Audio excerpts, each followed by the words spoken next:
It's nice to see friendly faces, and for those frogmen that I put through training, if I harassed you, I'm not going to apologize. But I think it's appropriate that we're here because I think this is a modification of what it's like to survive in the swamp. OSS, for those that look at it, we even got our fins from the OSS. As my understanding, the first time the Navy SEALs, the UDT at the time, had fins was, I think, the Battle of Okinawa. So we borrowed our fins from the OSS, and really it's been a partnership for a long, long time. SEALs, I kid around about being a SEAL as there can only be one. The SEAL community is very like the Highlander movie. We go back, you're just UDT, no, you're just STV, no, you're just regular SEALs, no, you're just SEAL Team 6. It goes all the way up to, you're just not me.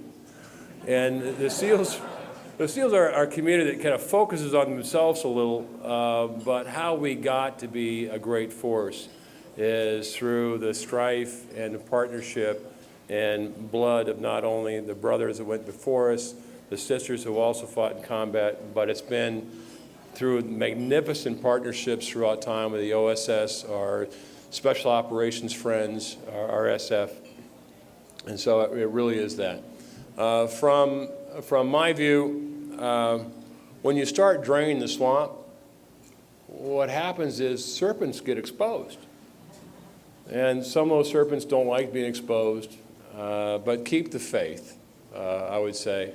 And there is faith. Scott Taylor, and I think the SEALs are in pretty good shape. And in interior, we now have Mike Argo, who's the Deputy Assistant Chief of Staff. We have Rick May. Some of you remember Rick. He's now in charge of Recreation. So the SEALs have done pretty well, and we continue to do well. On the political side, there are a lot of SEALs out there that are now running for office. Scott Taylor now is a member of the prestigious Appropriations Committee.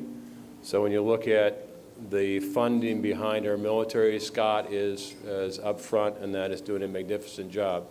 But across our continuum, we have Brian Mast, we have Don Bacon. There's a lot of people that have served in the military that now are serving again, even though the political environment's pretty rough. They're once again service. And if you can, look at people out there and help support them as they rise and begin to serve again, that would be great. But for all of you, good to see you again, and just keep the faith. Thank you.